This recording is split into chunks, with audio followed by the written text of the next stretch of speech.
Elon has finally delivered on his promise, and the long-awaited button has finally been released. But it's not as simple as you think. I'm Frugal Tesla Guy, and I'm going to explain why.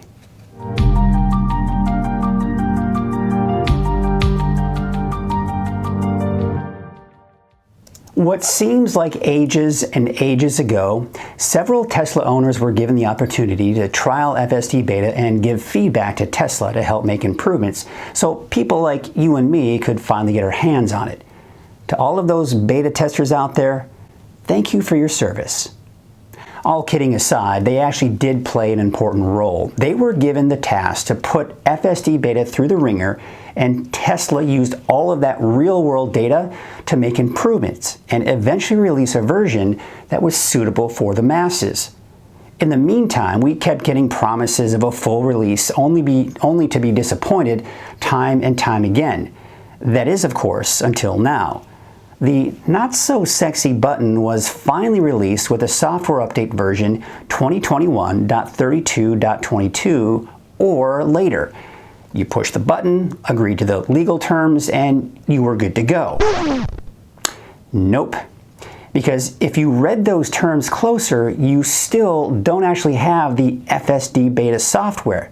However, you are in line like everyone else until further notice, and whether or not you actually get the software depends on your driving habits, or as Tesla calls it, your safety score. Now the safety score, which by the way is also in beta form, is an assessment of your driving behavior based on 5 metrics called safety factors. Now the first is forward collision warnings per 1,000 miles. You know, when you get that jarring alert that you are about to collide with the car in front of you, even though in most cases you really aren't. Well, according to Tesla, collision warnings are incorporated into the safety score formula at a rate per 1,000 miles. Now, it should be noted that Tesla will be using the medium sensitivity rating regardless of what you have the car personally set to. Safety factor number 2, hard braking. If your braking exceeds 0.3 Gs, it's considered hard braking. Now, we all know what 3 Gs is like, right? No, not really. So this is compared to dropping your speed by more than 6.7 miles per hour in 1 second. This is calculated into your safety score as a percentage value. Bottom line, it's best to plan ahead and slow down at a slower rate if at all possible and of course safe. Safety factor number 3, aggressive turning. This is also measured in Gs and compared with an increase in speed in miles per hour.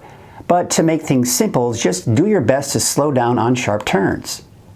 Safety factor number 4, unsafe following distances. Tesla goes into the definition of headway and how much time you have to react if the car in front of you makes a sudden stop. This is basically their way of saying stop tailgating. So you may just want to back off a little. Plus, by backing off, you'll most likely get less collision warnings. Now what's interesting is they only incorporate your following distance into your safety score only if you're driving 50 miles per hour or higher. Safety factor number 5, forced autopilot disengagement. Now you'll be docked points from your safety score if your car needs to disengage autopilot after the audio and visual warnings you receive from the car while using autopilot. Pretty simple here. If you can't keep autopilot engaged on the highway, then you most likely won't be able to keep it engaged on city streets either. Tesla then goes on to explain how your score is determined by using an algorithm called predicted collision frequency, or PCF, that calculates how many collisions may occur per 1 million miles based on your driving safety score. The PCF is then converted into a 0 to 100 safety score, 100 being the best. They also give you tips on improving your safety score. Now you can read it all if you want, but to summarize, drive like you have precious cargo in the car and follow all the traffic laws. Now no one knows the cutoff point on the score, but according to Tesla, most drivers have a safety score of 80 or above. So here's how it all works. First and foremost, you must have a Tesla that has full self-driving capability. That is, you shelled out the cash for the software. I suppose you could also pay $200 a month for the subscription, but don't quote me on that one. Secondly, you will need to download software version 2021.32.22 or higher. But as you might already know, you don't really have any control as to when that's available. However, most people should have it by now. Once you have the software downloaded, you will go into Autopilot and press the button and also agree to all of the legal terms, including being monitored by Tesla for your safety score. Then tap Accept and the waiting game begins. Third, you will also need to update your Tesla app to version 4.1.0 or higher. If Safety Score Beta doesn't appear on the menu of the main page, sign out of the app completely and then sign back in again, and it should be there. Two things to note. At this point, you still don't have the FSD Beta software. Once you pass the driving test, as I like to call it, then you will be able to download it. Secondly, your driving history is not taken into account here. It's only from the point you tap and accept that your driving habits will be monitored for your score.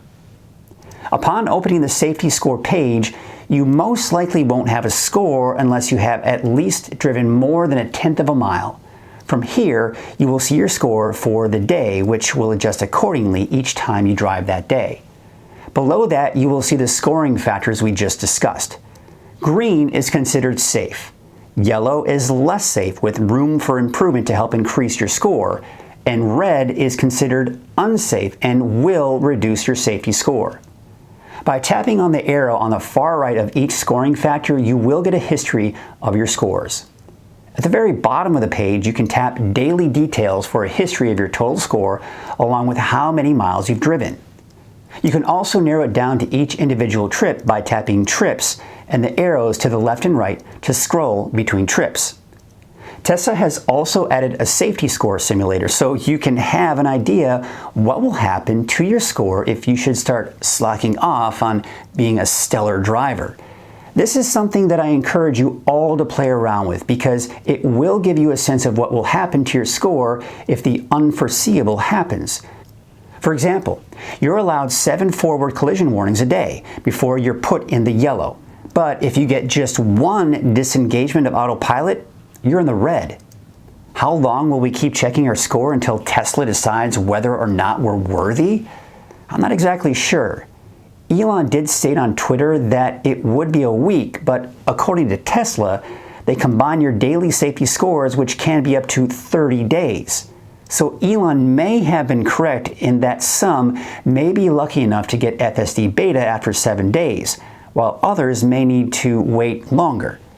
Only time will tell. Now, I can see how some people might be annoyed by this, but if you talk to any of the current beta testers out there, I think you'd agree that this is a smart move on Tesla's part. There are a lot of irresponsible Tesla owners out there, and this is one way to help filter them out.